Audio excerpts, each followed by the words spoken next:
دنیا و تاریکی‌هایی که توی خودشون رازهای عجیبی رو پنهون کردن، رازهایی که فقط توی تاریکی شب خودشونو نشون میدن که بهتره هیچ وقت از رمز و رازهای اون پنهان شده ها خبردار نشیم، ندونیم چرا اینجا یه سری اتفاقات جادو یا عجیب داره میفته. کنجکاوی بیش از حد اصلا درست نیست، اصلا خوب نیست.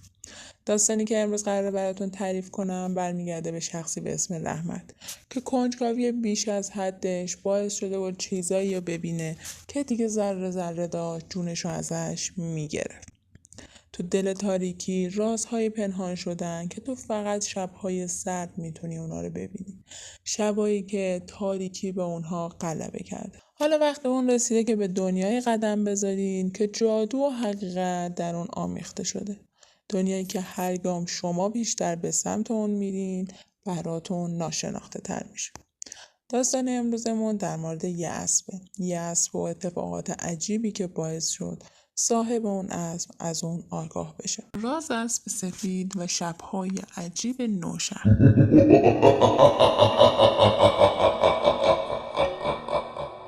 ماجرا مربوط میشه به روزگاری قدیم، تقریباً 10-12 سال پیش، وقتی که آقا رحمت جوان بود و تازه وارد استبل پدرش میشه. روستایی بوده توی نوشهر که مردم اون روستا معمولاً به دامپروری مشغول بودن. شغل اصلی مردم تو اون روستا دامپروری بوده. پدر رحمت یک گله بزرگ اسب داشته، یه استبل بزرگ که اسب‌های زیادی داخلش پرورش میدادن. اما یه اسب سفید، یه اسب خاص، یه اسبی که توجه همه رو به خودش جلب میکرده، درون اون استبل بوده. یک هفته بوده که آقا رحمت وارد استبل شده بود و یه جورای مدیریت استبل رو دستش گرفته بود. یه شب برای اولین بار موقع رفتن به منزل اسب سفید رو داخل محوطه میبینه. اما عجیب براش این بوده که همیشه در استبل بسته میشده و عجیب تر از اون در محوطه که خودش بسته بود و حالا اسب بدون اینکه کسی پیشش باشه در محوطه باز شده بود و داخل محوطه بوده. یورتمه میرفته و عجیب تر از اون که یالهای اسب به خودش بافته شده بود. رحمت حسابی تعجب میکنه، اما فکر میکنه کار یکی از کارگراست که حالا شب هنگام به استبل رفتن و در استبل رو باز کرد. برای همین صبح وقتی استبل برمیگرده از کارگرا میپرسه که کار کی بوده که دیشب اسباب محوطه آورد و یالای اونو بافته. اما همه کارگرای موضوع رو انکار میکنن، کسی یه جوری گردن نمیگیره. هیچ کس اون موضوع رو ندیده بوده، تا حالا این داستان رو نداشتن. آقا رحمت هم خودش فکر میکنه که این چیزایی که دیده توهم زد و از سر خستگی بوده. اما وقتی همون شب دوباره موقع رفتن به منزل اسب رو میبینه که تو این تاریکی شب زیر نور مهتاب در حال یورتمه رفتن بوده، یه جورایی که انگار داشته اون موها و اون یالها توی اون روشنایی مهتاب میدرخشیده، تعجبش بیشتر میشده. انگار یکی با دستای ناشناخته و نامرئی خیلی هنرمندانه یالهای اسب رو به هم میبافید. آقا رحمت واقعا تعجب میکنه، مطمئن میشه که یه چیزی تو اون شب داره کنار اون اسب حرکت میکنه و مطمئن میشه که یه چیزی اونجا حضور داره. برای همین شب سوم که به راه میرسه یه گوشه کمین میکنه و قایم میشه. میخواسته ببینه کیه که وارد استبل میشه و یالهای اون اسب رو میبنده و حالا در استبل رو باز میذاره تا اون وارد محوطه بشه. اما نفس زدنای اسب و حرکت اون به سمت بیرون بدون اینکه کسی کنارش باشه تعجب رحمت رو 2 برابر میکنه. اون مطمئنه که یه چیزی اونجا هست، یه چیزی که فراتر از چیزی بوده که تصور میکرده، اما نمیتونسته به چشم ببینه. اون این ماجرا رو برای پدرش تعریف میکنه.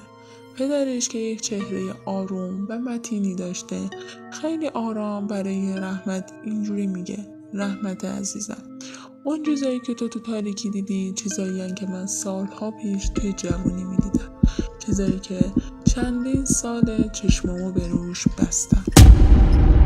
رحمت تعجب میکنه چه چیزیه که باعث شده پدرش چند سال چشماشو به روش ببنده. پدر اینجوری میگه که اون چیزایی که وارد استبل میشن و اون موجودی که باعث میشه اون از آزاد بشه و وارد محوطه بشه جنها هستن. رحمت یه لحظه جا میخوره، تعجب میکنه. جن؟ حضور یه جن داخل استبل برای چی؟ چرا باید اون استبل جن داشته باشه؟ اما پدرش از اون میخواد که هرگز خودشو قاطی این موضوعات نکنه و چشاشو به سوی اون موضوعات و اون چیزایی که داره میبینه ببنده. ازش میخواد خودشو به ندیدن بزنه. اما رحمت نمیتونه اون کار انجام بده.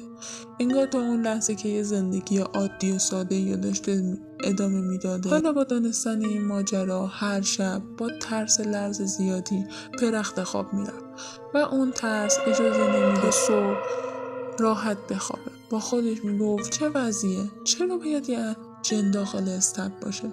چرا باید سراغ اون اسب سفید بیان؟ چرا باید اونو مورد آزار قرار بدن؟ با گفتن و فکر کردن در مورد این چیزا مو به تنش سیخ میشد.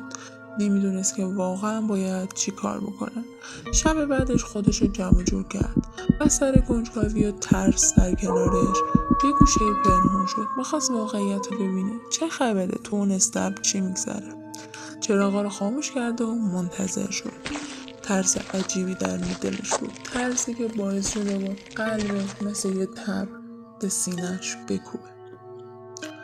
شب شده بود و موجودی عجیب که اصلا به چشم نمی اومد و فقط صدای قدمهاش و عبورش از کنار رحمت و نزدیک شدن به استبل است باعث شده بود رحمت وحشت واقعی رو حس کنه. وحشتی که مو به تنش سیخ کرده بود و اون در جا خشکش زده بود. نمیدونست واقعا چه چیزی داره تو اون استبل نفس میکشه، حرکت میکنه. با خودش میگفت بهتره که دیگه هیچ وقت پامو تو این استبل نذارم. رحمت از چشمی نگاه میکرد، سعی میکرد اون موجود ببینه اما چیزی به چشمش نمیامد. اما عجیب این بود که اسب مثل همیشه وارد محوطه شد و موها و یالهای بلندش توی هوا شروع به رقصیدن کردن و انگار یه دست نامرئی اونها رو به هم میبافید. اون مطمئن بود که یه چیزی کنار اونه، اما یه جن که به چشم رحمت نمیومد. از شروع میکرد به یوتو رفتن و میچرخید. یالهاش به هم بافته میشدن و باشکوه تر میشد. اصلا مثل یه شوالیه باشکوه توی نور مهتاب میدرخشید. رحمت پشت یه بشکه قایم شده بود و نمیدونست چی کار بکنه. چشاش حسابی تعجب کرده بودن و دعا میکرد که هر چه زودتر صبح بشه و این کابوس تموم بشه. اما وقتی صبح از راه رسید نتونست طاقت بیاره. رفت پیش پیرمردای روستا، پیرمردایی که همیشه از داستانای عجیب و دنیای ماورایی صحبت میکردن، داستانایی که رحمت به اون لحظه فکر میکرد واقعیت ندارن. یکی از اون پیرمردا رو به رحمت گفت پسر عزیزم، این چیزا از قدیم وجود داشته، چیزایی بودن که به چشم خیلیا اومدن، اما بهترین کار و راه حل آرامش زندگیت اینه که هیچ وقت سراغ آشکار کردن رازهای پنهون تاریکی شبها نری. بهتره که خودتو کنار بکشی و به زندگی عادی ادامه بدی. اصلا دنبال اون اسب و رازهای شبانه اون اسب نباش. اصلا برگرد و خودتو مشغول زندگیت کن. ازت خواهش میکنیم که دنبال راه چاره نباش. رحمت خشکش زده بود. میگفت خب چی کار کنم؟ میخواین اسبو بفروشم؟ از شرش خلاص بشم؟ پیرمرد سرشو تکون داد و آروم گفت نه پسرم، اصلا با اون اسب کاری نداشته باش. کاری به کاریش نداشته باش و ولش بکن. بذار به همون کار عادی هر شب و عادی همیشگیشون ادامه بدن. بهتره که تو کاری نکنی. اصلا هیچ کاری فایده ای نداره. آقا رحمت که دیگه حسابی گیج و ترسیده شده بود، نمیدونست چی کار بکنه. این ماجراها و حرفای اون پیرمردا حسابی ملکه ذهنش شده بود و توی ذهنش مدام به این فکر میکرد که حالا باید چجور تو اون استبل کار کنه، در حالی که میدونه یه جن هر شب تو اون استبل پاشو میذاره. اما عجیب تر اینجا بود که رحمت نمیدونست اون یک جن نیست بلکه چندین جن هستن. اما از طرف دیگه شب‌های پر از ترس و اضطراب جون رحمت و انگار ازش میگرفتن. لحظه‌های سختی در حال گذروندن، لحظه‌هایی که ترس و اضطراب داشتن جونشو ازش میگرفتن. اما رحمت تصمیم گرفت حالا که کاری از دستش بر نمیاد حداقل از راز و داستان واقعی اون اسب و جن‌ها مطلع بشه. چه خبره؟ یه شب دوباره جرأت کرد و توی گوشه ای از استبل کمین کرد. این بار اما با خودش یه تسبیح آورده بود که دعا کنه و ذکرهایی بگه که جن رو از خودش دور بکنه که باعث بشه اون اذیت نشه. صدای نفس زدن اسب توی تاریکی باعث شد که رحمت توجهش به سمت استبل اسب جلب بشه. اما فقط اسب دیده میشد، اسبی که خیلی آروم از استبل بیرون اومده و دوباره توی محوطه شروع به یورتمه رفتن کرد. اما این بار یه چیز عجیبی تو اون تاریکی دیده میشد. موهای اسب توی تاریکی شب میون نور مهتاب در حال تغییر رنگ بود. تغییر رنگ عجیب، انگار یه رنگ نقره‌ای درخشان بود، مثل ماه میدرخشید. رحمت با چشمای گرد شده یواشکی از پشت دیوار سرک میکشید. اما ناگهان صدای ناله ضعیفی و کشداری توی تاریکی و سکوت شب پیچیده شد. صدایی که باعث شد رحمت درجا خشکش بزنه. اون تو اون لحظه حس میکرد خون توی رگهاش خشک زده.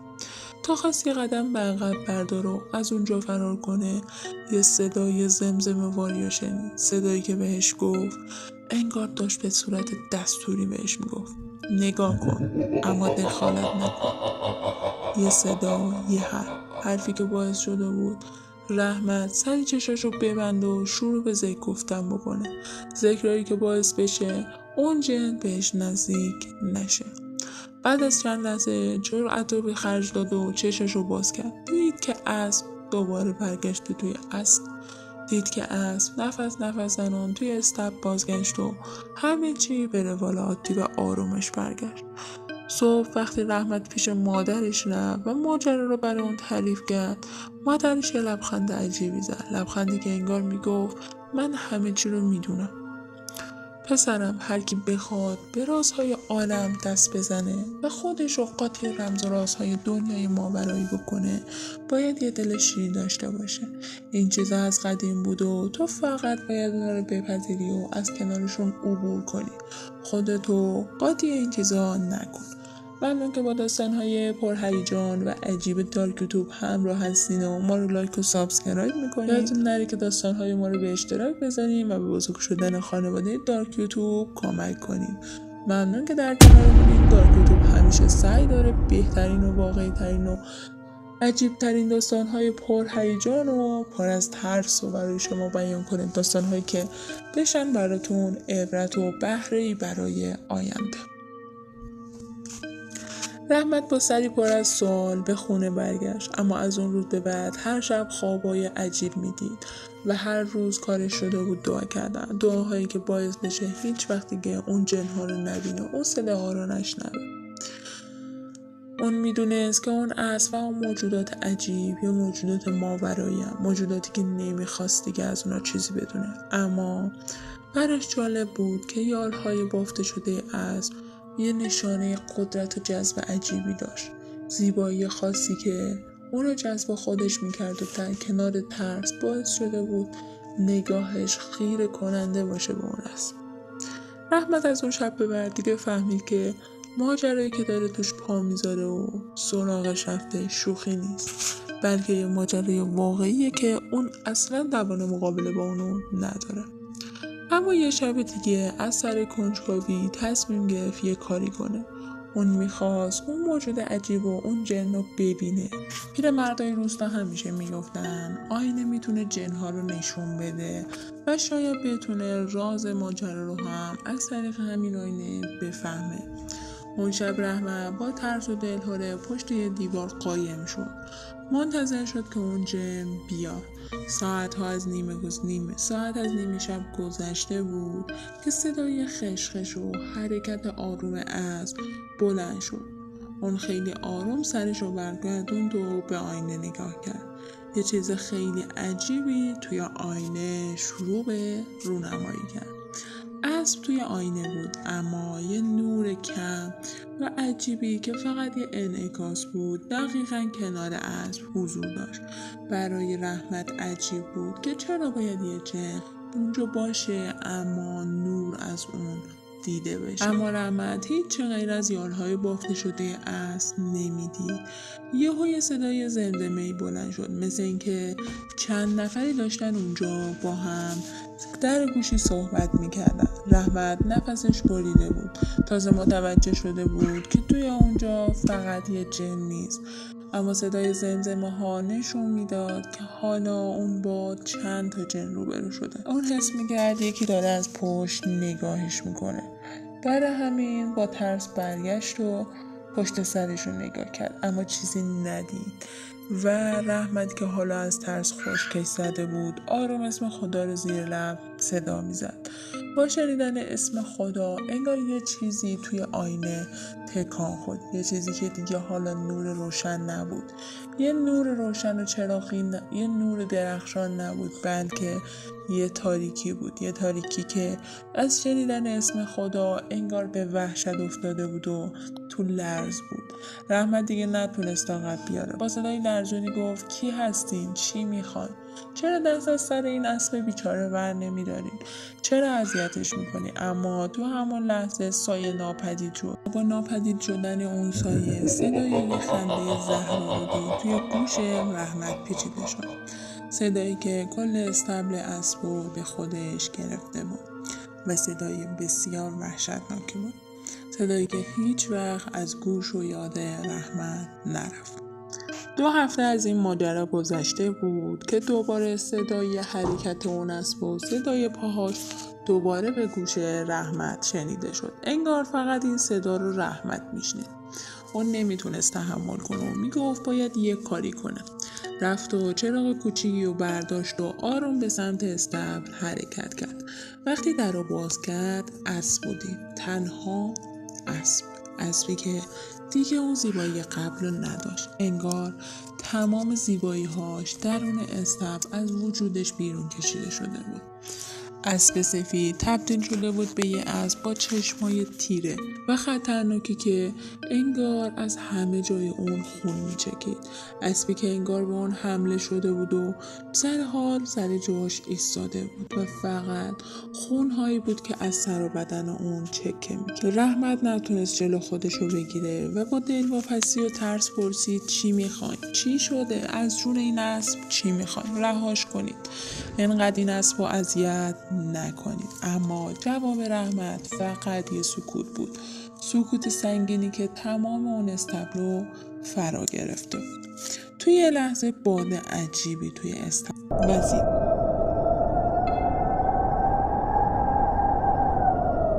تا همون لحظه بود که رحمت شروع به دویدن کرد و از استبل خارج شد. اون با سرعت زیاد میدوید و دیگه نمیخواست پاشو تو اون استبل بذاره. اما این رازها همیشه بین مردم پیچیده شده بود. به گفته رحمت یه شب بعد از 5 سال از این قضیه اسب سفید که صدای پاهاش میومد توی محوطه در حال یورتمه بود. رحمت میگه که تو اون روزا تقریبا پاشو گذاشته بوده توی 50 سالگی. وقتی از پنجره به اسب نگاه میکنه یه چیز عجیبی رو میبینه. انگار یه عده دور اسب به صورت حلقه‌ای جمع شده بودن. عده‌ای که این بار به چشم رحمت میومدن و همه اون افراد رده‌های بلندی پوشیده بودن و تنها پاهاشون دیده بود. پاهایی که از سام بودن و همین موضوع باعث شد که رحمت سریع از پله‌ها پایین بده و ببینه چه خبره توی محوطه. اما رحمت میگه که تا وقتی که پامو توی محوطه گذاشتم دیگه هیچ چیزی ندیدم. اصلا خبری نبود. انگار که از اول هیچ اسبی، هیچ جنی اونجا حضور نداشت. عجیب‌تر این بود که از اون شب به بعد دیگه اون اسب رو ندیدم. یعنی دیگه توی استبل نبود و انگار اون شب با همون جنها رفته بود.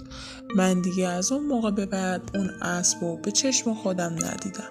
اسب زیبای منی که همیشه به چشمم میومد و زیبایی خاصی داشت و رازهای عجیبی و درون خودش پنهان کرده بود، حالا برای همیشه رفته بود. و حالا رحمت توی 57 سالگی این داستانهای عجیب و داشت برای همه بیان میکرد و همه مردم و روستایی‌ها که تو اون شهر زندگی میکردن و روستای نوشهر رو خوب میشناختن این داستانها رو به خوبی درک میکردن و تایید میکردن. ممنون که با داستانهای عجیب و خوف‌برانگیز دارک یوتیوب همراه بودین. دارک یوتیوب همیشه سعی داره داستانهای عجیب و پرهیجان رو برای شما تعریف کنه.